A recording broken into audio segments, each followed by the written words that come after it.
Coming எபிசோடுக்குரிய ஒரு அட்டகாசமான promo வந்திருக்கு. வீடியோக்குள்ளே போகிறதுக்கு முன்னாடி நம்ம சேனலை சப்ஸ்கிரைப் பண்ணிவிட்டு அப்படியே மறக்காமல் அந்த லைக் பட்டனை தட்டி விட்டுருங்க.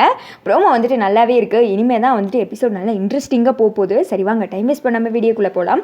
ஃபஸ்ட்டு சீனில் வந்துட்டு நீங்கள் என்ன தான் இருந்தாலும் வீட்டை விற்கணும்னு சொல்லிட்டு நீங்களே முடிவெடுத்தது ரொம்ப தப்பு, என்கிட்ட கலந்து ஆலோசனை பண்ணியிருக்கணுமா இல்லையா அப்படின்னு சொல்லிட்டு கார்த்தி கேட்குறாங்க.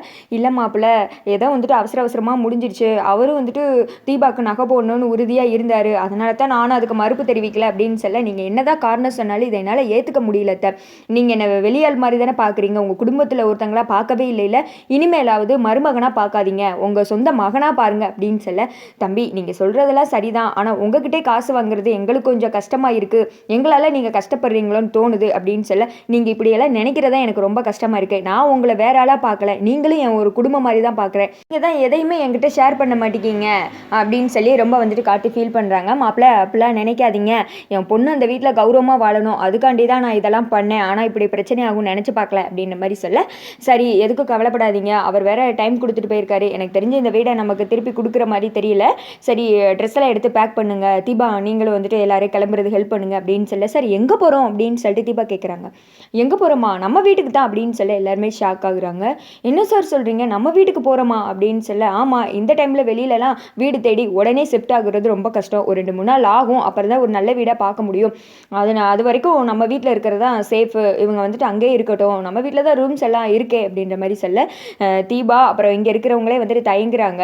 இல்லை மாப்பிள்ள, அது சரிப்பட்டு வந்துக்கிறாது, அங்கே வேணாம் மாப்பிள்ள, ஆல்ரெடி தீபாவே அங்கே வந்துட்டு சில பேர் கரிச்சு கொட்டிகிட்டு இருக்காங்க, சம்மந்திக்கு வேற இன்னும் வந்துட்டு முழுசாக ஆகலை, அப்படி இருக்கும்போது நாங்களும் அங்கே வந்து மேலும் மேலும் உங்களுக்கு சிரமத்தை கொடுக்கறது எங்களுக்கு வந்து ரொம்ப கஷ்டமாக இருக்குது, வேணாம் மாப்பிள்ள, நாங்கள் ஏதாவது பார்த்து அட்ஜஸ்ட் பண்ணிக்கிறோம், பரவாயில்ல, ஒரு 10 நாள் டைம் கொடுத்துருக்காங்கல்ல, அது வரைக்கும் ஏதாவது பார்க்கலாம் அப்படின்னு சொல்ல, இப்படிலாம் உங்களை என்னால் தனியாக விட்டு போக முடியாது, டாக்டர் வேறு ஆல்ரெடி ஹெல்த் இஷ்யூ வேறு சொல்லியிருக்காரு, நான் விட்டு போக மாட்டேன், கிளம்புங்க, நான் பார்த்துக்கிறேன், நான் தான் எல்லாத்தையும் பார்த்துக்கிறேன்னு சொல்லிட்டேன்ல, நான் சொல்கிறதையாவது இனிமேல் கேளுங்க அப்படின்னு சொல்ல, அப்பா அதான் அவர் இவ்வளோ தூரம் சொல்கிறாங்கல்ல, நீங்கள்லாம் கிளம்புங்கப்பா அப்படின்னு சொல்ல, மைதிலி சொல்கிறாங்க, ஆமாம் மாமா, கார்த்திக் தம்பியே தைரியமாக சொல்கிறாங்க, நம்ம வேறு வீடு கிடச்சதுக்கப்புறம் அங்கே மாறி போகிறோம், அதனால என்ன இருக்குது அப்படின்னு சொல்ல, சரி இல்லை அப்படின்னு சொல்லிட்டு எல்லாருமே கிளம்புறாங்க.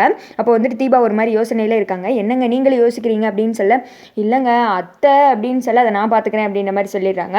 நெக்ஸ்ட் சீனில் இங்கே கட் பண்ணி கெஸ்ட் ஹவுஸில் சீன் தான் காமிச்சிட்டு இருக்காங்க. இந்த வீடு அப்போ தான் உள்ளே வந்துட்டு புதுசாக பார்க்குறாங்க.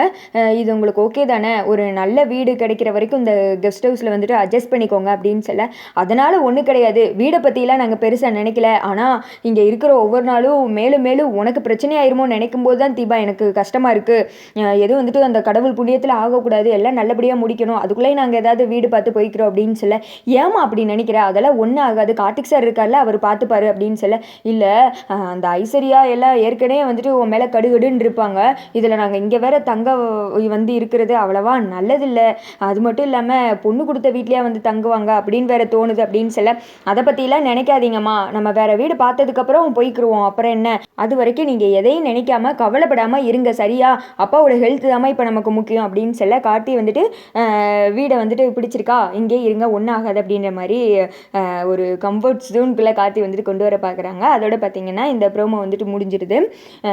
கார்த்தி இருக்கிற இடம் வந்துட்டு என்றைக்குமே ப்ராப்ளம் இல்லாமல் இருக்கும்ப்பா அப்படின்னு தான் சொல்லலாம்.